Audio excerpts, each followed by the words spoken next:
तो जालोर में रतन देवासी जो कि रानीवाड़ा के विधायक थे, उन्होंने अपने परिवार की असुरक्षा की बात कहते हुए एक पोस्ट डाली और उसके बाद वहां की राजनीति में चर्चाएं करनी है। पहले हमने एक विश्लेषण किया था वीडियो में, जिसे आप ऊपर देख सकते हैं कि कौन वो पूर्व मंत्री है जिससे रतन देवासी, रतन देवासी के साथी रह चुके हैं। पहले रानीवाड़ा से ब्लॉक कांग्रेस के अध्यक्ष भी रहे हैं और यूथ कांग्रेस के जिलाध्यक्ष रहे हैं। परसराम ढाका आज हमारे साथ हैं। परसराम जी, क्या सोचते हो इस मामले को लेके? क्या है रतन देवासी जी का यह क्यों असुरक्षित है? एक विधायक, एक चुना हुआ जनप्रतिनिधि अपने आप को, अपने परिवार को क्यों असुरक्षित मान रहा है? सर अब ये तो पिछले 5 साल से ज्यादा मेरे कनेक्शन में नहीं है। आपके संबंध नहीं जी? आप पिछले चुनाव में आपसे बात भी हुई थी तो आपने बिल्कुल जी मैं भी टिकट मांग रहा था। अरे टिकट मांगने के बाद नेताजी को लगा कि भाई ये प्रतिद्वंदी तैयार हो रहा, तो थोड़ा वो उनसे मन मुटाव रहता है। बाकी पार्टी के मुद्दे पर हम एक हैं। नहीं, उनकी जो परिवार की असुरक्षित है उसको लेके आप क्या कहते हैं कि भाई? पर इसमें 21 तारीख के रात को 1:42 पर इनका ट्वीट आता है जी। और जब सुबह उठ के देखते हैं तो पूरी मार्केट में हलचल सी थी कि भाई रतन देवासी को धमकी दी गई। तो हमने भी उसी सिलसिले में देखा जी। तो वाया मीडिया सूत्रों से हमने पता किया तो वहां से कुछ मिला नहीं। नेताजी कह रहे हैं कि मैं बाहर हूँ, मैं आके बताऊंगा। तो उसमें एक लाइन लिखी हुई थी, 1 दिन बाद आके मैं खुलासा करूंगा। जी, तीसरा दिन है आज उसको 3 दिन हो गए, अभी तक कोई खुलासा नहीं है। जी। तो अब उन्होंने स्पष्ट भी नहीं लिखा है कौन पूर्व मंत्री। अब मंत्रियों की लंबी लिस्ट है जालोर जिले से भी। अभी तो दो ही हैं, अर्जुन सिंह जी देवड़ा और सुखराम जी बिश्नोई। इन्होंने सर पूर्व मंत्री लिखा है। अब पूर्व में तो अभी दो ही है जालोर में, और तो कौन है जालोर में? मुझे तो कोई नजर नहीं, एक नहीं। हमारे रघुनाथ जी बिश्नोई के सुपुत्र नरेंद्र जी भी रहते हैं यहाँ, और बगराज जी के नहीं, जगदीश जी भी है। तो वो पूर्व मंत्री नहीं है ना दोनों, तो उनके बेटे हैं जगदीश जी और रघुराज जी। तो हाँ, मंत्री नहीं है, मंत्री मौजूद में ये 2 ही है सर। ये दो ही हैं मौजूद में, जी और सुधा माता ट्रस्ट से कनेक्शन वाली बात भी है। जी।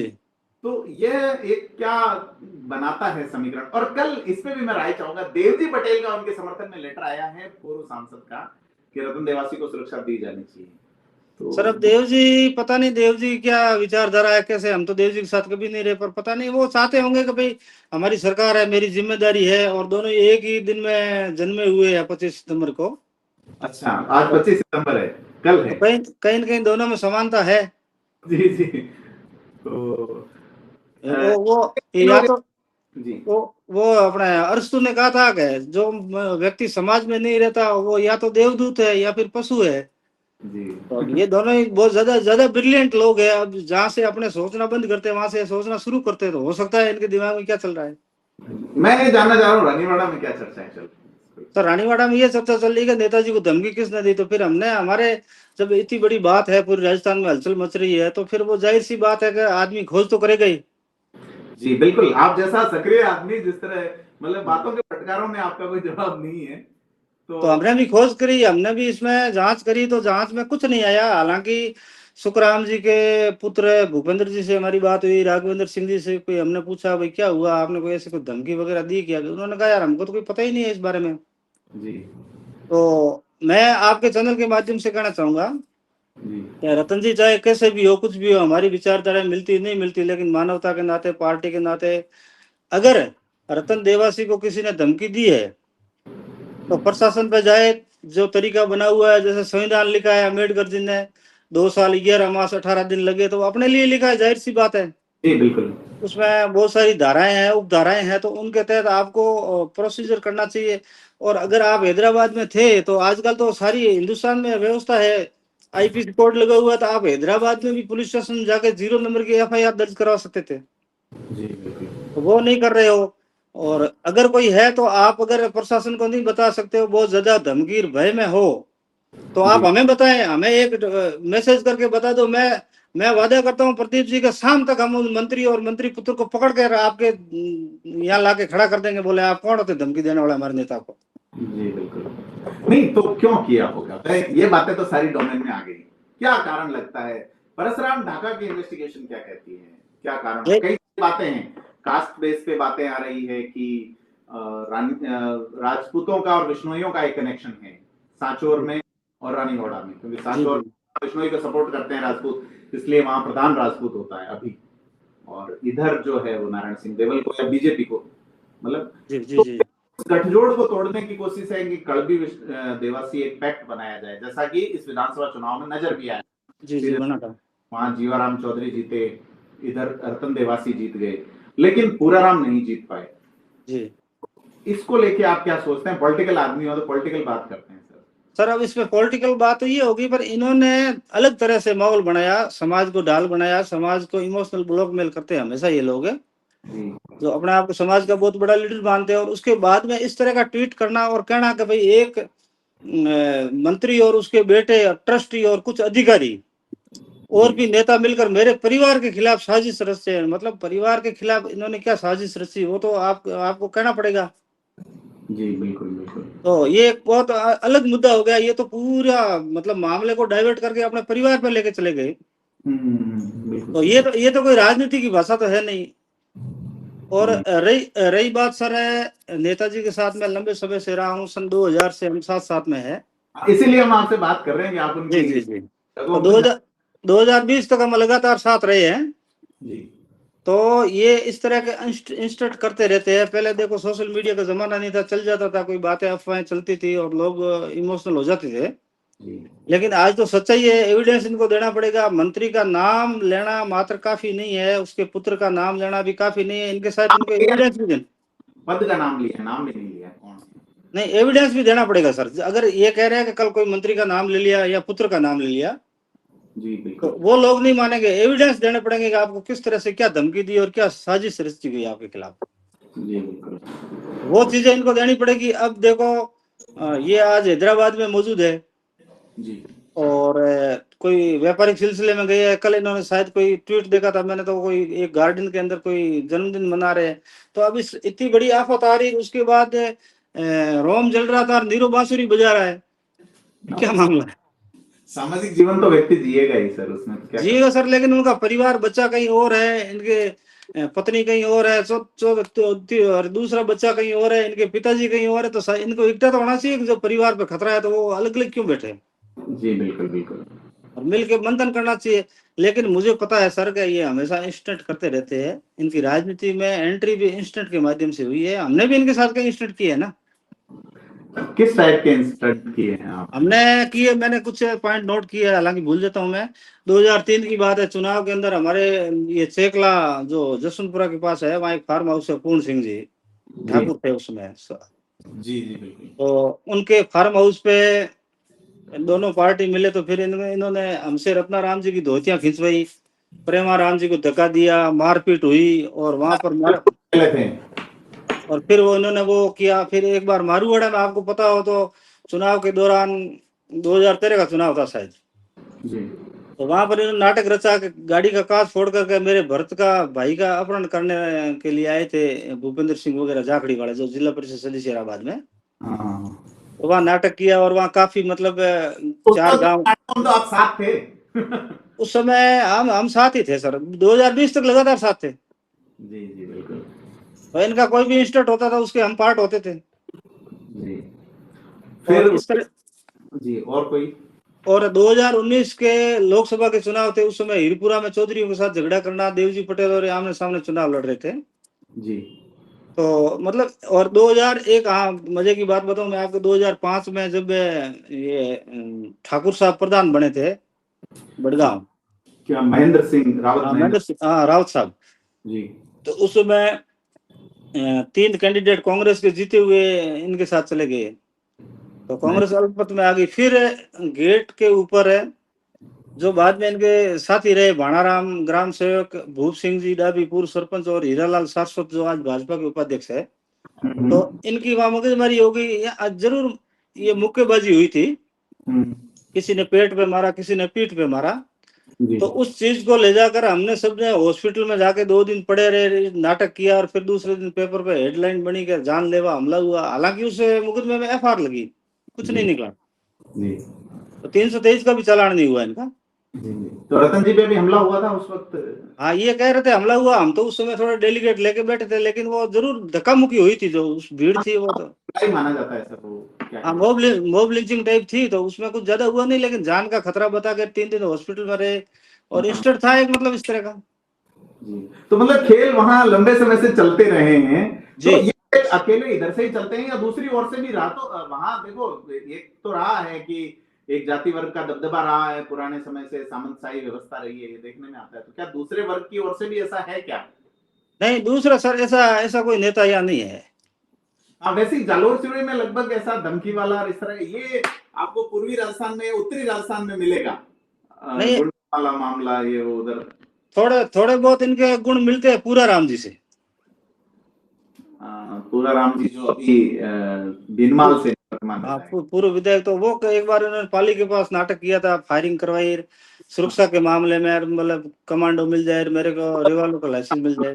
जब सरकार ने सभी विधायकों के गन लाइसेंस रिन्यू नहीं किए थे, ऐसा कोई जी मामला, जी जी। टायर फटा था और ये कहा था भी मेरे पे फायर हो गया। पुलिस ने हाँ, उस पर एफआईआर दी थी, वो मामला मुझे याद है, 2016 की बात है, जी जी जी।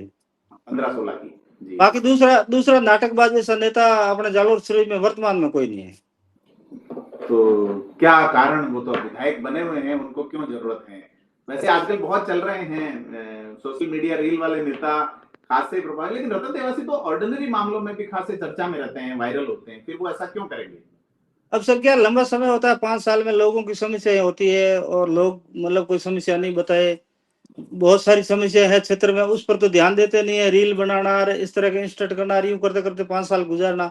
अब सीधी सी बात, अगर राजनीति के अंदर भी लो प्रेशर तो बनता ही है। जैसे ही लो प्रेशर बनता है, ये ऐसा शिवकू पर छोड़ते हैं, अगर ये जनता यहाँ की घूमती रहती है। पंचायत राज चुनाव आने वाले हैं, क्या इससे कोई कनेक्शन? इससे भी कनेक्शन है। ये अपनी मिसेज को जिला प्रमुख बनाना चाहते हैं जालोर से। तो अभी तो डिक्लेयर ही नहीं हुई सीट, किसकी रहेगी क्या रहेगी, स्पेसिमेन भी नहीं हुआ। देखो साहब, डिक्लेयर तो बच्चा पैदा 9 महीने बाद होता है, लेकिन तैयारियां तो पहले से करनी पड़ती है, गोद भराई तो। परशुराम जी, तो जैसे आप बता रहे हैं कि वायरल वाला और ये दौर अब जालोर जैसे जिले में भी आ चुका है, जहां अक्सर जाजम और सभा वाली पॉलिटिक्स होती रहेगी। जी जी जी। तो और कोई बात जो आप बताना चाहें हमें? एक हमने ये भी सुना है कि पारिवारिक कोई मामला है, जी जी। ये क्या है इशू? ये इश्यू ऐसे है कि इसके लड़के ने कोई रील बनाई थी, जी। तो उसको मैं ईमानदारी से, जब आप मेरे सामने, तो मैं ईमानदारी से कहूंगा, इन्होंने बच्चे ने रीलें बनाई कुछ और कुछ लड़कियों के साथ फोटो थे इनकी खुद की आईडी से उठा के, और वो फोटो आए थे। तो ये लड़का कह रहा है कि भाई ये शिलाजीत है, इसको खाओ और ये मेरे चैनल को फॉलो और लाइक करो।